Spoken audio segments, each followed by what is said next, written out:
avec Christophe Jacubissine. Bonsoir Christophe. Bonsoir Olivier, bonsoir Alain Minck. Bonsoir. On va revenir sur des moments un petit peu forts de cette émission. Alors moi je suis fasciné parce que depuis 1h30, on vous présente régulièrement comme étant le conseiller du président, le visiteur du soir. Alors, pour les gens qui nous écoutent et nous regardent, qu'est-ce que c'est finalement être conseiller d'un président de la République? Vous le voyez tous les combien de temps? Combien de fois par mois? Je ne vais pas entrer dans les détails des conversations très faciles et très régulières que j'ai avec Nicolas Sarkozy. Je ne suis pas conseiller, je suis un ami de Nicolas Sarkozy et n'étant pas dans le système, je lui dis ce que je pense. Voilà, il en fait ce qu'il veut. Et donc vous le voyez quoi, tous les mois, non, plus régulièrement? On se parle souvent, très souvent. On se parle souvent, mais ce n'est pas le sujet. Voilà, ça consiste à... Parce que c'est très intriguant, vous savez, pour les Français, les visiteurs du soir, les conseillers du président. Écoutez, heureusement que les hommes publics ont quand même des fils dans la société qui ne sont pas ceux uniquement de leurs membres de cabinet ou de leurs ministres.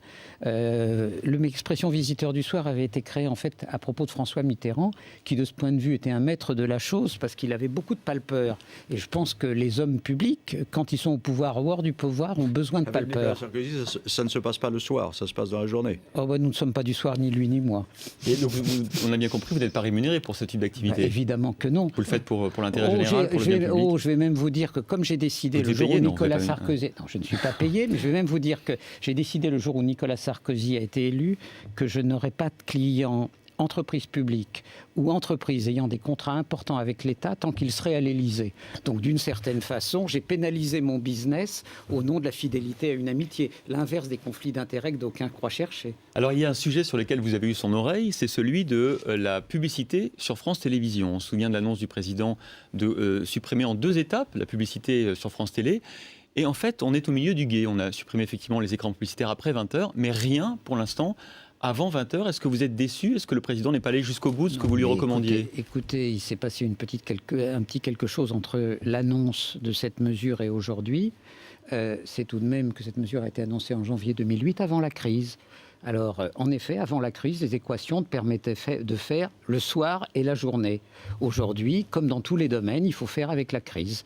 Mais je pense qu'on verra sur 2 ou 3 ans que la programmation le soir de France Télévisions aura gagné quelque chose à cela. Pourquoi la BBC est la meilleure télévision du monde? Pourquoi les pays où la télévision d'État ne fonctionne que par la publicité sont les pays où la télévision est en général très médiocre? Pourquoi les Espagnols, malgré leurs difficultés, nous ont imités? Autre sujet, Marine Le Pen, on a vu que c'était l'actualité politique forte du week-end avec ce sondage qui la donne en tête d'un premier tour. Alors certes, un premier tour où figurerait pour le Parti Socialiste Martine Aubry et non pas Dominique Strauss-Kahn, et puis un premier tour où Dominique de Villepin serait candidat, vous l'avez relevé tout à l'heure. J'aimerais quand même qu'on entende ce que vous dites de Marine Le Pen. Madame Le Pen, on ne peut pas la traiter comme son père. Le père disait « la Shoah est un détail de l'histoire », la fille dit « la Shoah est le plus grand crime de l'histoire ». Donc, en gros, vous nous dites Marine Le Pen et Jean-Marie Le Pen, ce n'est pas la même chose, au moins en tout cas sur cet aspect-là. Et puis, je crois que vendredi, c'était sur France Inter, vous expliquez que, selon vous, l'extrême droite française allait devenir une droite extrême. Vous faisiez le parallèle, je crois, avec la CSU allemande. Est-ce que ça veut dire, vous pensez que, l'extrême droite va se banaliser, devenir politiquement plus correcte, et 2, est-ce qu'on peut envisager donc ensuite une alliance entre cette droite extrême trancheront qu'après une alternance de gauche...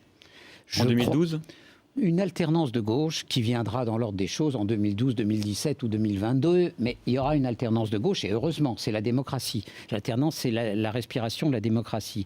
Je pense que on verra en effet la droite extrême se transformer en droite de la droite, comme l'est la CSU allemande ou comme l'est la Ligue du Nord italienne, ou comme l'est à sa manière M. Dupont-Aignan, qui dit grosso modo la même chose que Marine Le Pen, mais qui lui est dans le cercle démocratique. Je l'espère, de la même manière que j'aurais aimé ou que j'aimerais que le même processus se passe à gauche et que la France n'est pas la deuxième. UMP, Front National. Je ne sais pas ce que sera l'UMP, je ne sais pas si elle survivra en tant que telle à une alternance en 2012, 2017 ou 2022. Vous ne ferez pas faire un processus. Vous savez, les phénomènes historiques existent. Moi, il y a une chose qui m'a beaucoup frappé, je n'ai pas de certitude, mais il y a 15 ans, j'avais refusé de déjeuner à Paris avec M. Fini, parce que M. Fini était l'héritier du MSI italien, le parti néofasciste italien. Et puis aujourd'hui, tous mes amis de la gauche italienne, en réalité, n'ont qu'une envie, c'est de voir M. Fini prendre leur tête dans une grande alliance. J'ose espérer, je veux dire, Je n'ai aucune sympathie, évidemment, pour ce que dit Madame Le Pen, mais je pense qu'il faut quand même avoir de l'ouïe, et je préfère entendre ce qu'elle dit sur la Shoah que ce que disait son père.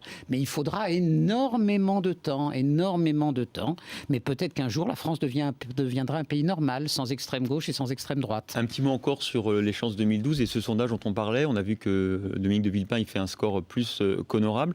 Il a déclaré il y a quelques minutes qu'il n'entendait pas s'effacer pour une éventuelle candidature en 2012. Ça veut dire que le rond de serviette que vous lui proposiez tout à l'heure ne suffira pas? Écoutez, on verra si Dominique de Villepin est candidat à l'élection de 2012, c'est-à-dire... Vous n'y croyez pas? On verra s'il lèvera l'argent, s'il aura les signatures, s'il aura l'endurance. Ça sera sa première élection depuis celle de délégué de classe, quand même. Je veux dire, Dominique de Villepin n'est pas un vieux praticien du suffrage universel. On verra. Vous savez, la France est à 50-50. Tout ça se jouera dans les 2 derniers mois. Et ayez toujours en tête que l'élection qui voyait le meilleur candidat contre le plus mauvais, c'est-à-dire celle de 88, c'est 54-46. Vous trouvez quand même que Nicolas Sarkozy fait suffisamment d'efforts à l'égard de Dominique de Villepin? Écoutez, il faudra juger ça dans le temps. Quel sera le contexte international? Bon, j'ai dit sous non, je forme parle de des efforts personnels de Nicolas Sarkozy, de réconciliation. Écoute, on verra. Il lui a tendu une main démocratique. Je ne suis pas sûr même que, vous savez, même si Dominique Villepin est au premier tour d'une présidentielle, où iront ses voix au deuxième tour? Bon, ils n'iront quand même pas sur le candidat socialiste. Donc, il faut regarder tout ça avec un peu de calme. Dernier sujet, on va vous écouter sur ce que vous dites sur le financement des mosquées et la loi de 1905 que vous voulez mettre entre parenthèses. C'est un peu votre singularité. On écoute ce que vous nous disiez tout à l'heure. En 1905, au moment de la loi de séparation, les 3 religions existantes, la religion catholique, le protestantisme, le judaïsme, ont hérité de lieux de culte, d'ailleurs entretenus par l'État, qui aujourd'hui sont pour une part désertés à cause de la sécularisation. Il n'y avait pas une 4e religion. Il faut se poser la question de mettre cette 4e religion à étiage, en réalité, des autres. Et je suis de ceux qui pensent, même si c'est contraire, semble-t-il, au tabou absolu, qu'on ne peut pas à la fois dire que les musulmans ne doivent pas prier dans la rue et ne pas leur construire de mosquées. Je crois qu'il faut donner un coup de main à la religion musulmane.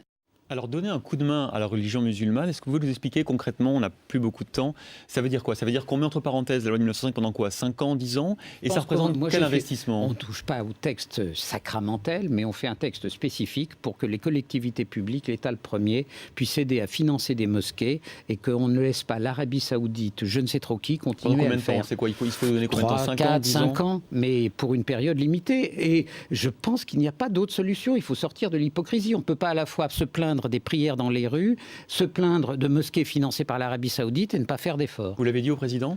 Oh, mais je lui dis toujours ce qu'il pense et il fait ce qu'il veut. Qu'est-ce qu'il en pense de ça? Je vous dirai pas. Merci. Mais vous pourriez lire son livre qu'il avait écrit en son temps sur les religions. Oui, il était plutôt- Il y a des discours aussi sur les religions Non, avec mais le vous rôle lirez ce du livre. pasteur et Non, du mais prêtre. vous lirez. Je préfère le Il y a la livre. réponse, il y a la Je préfère réponse, le vous livre au voyez. discours C'est un et vous livre y de trouverez la, Michael. vous y trouverez la mais réponse. il n'a pas forcément exactement le même discours aujourd'hui. Il est président. Merci Alain Minc. Donc vous voulez nous entraîner et nous convaincre surtout qu'il y a ce petit coin de paradis qui s'appelle l'Europe. On a passé presque 2 heures avec vous pour discuter de cela. Merci d'avoir été avec nous. Très bonne soirée à tous. Dans un instant, le journal de 20h avec Marc Hautemont.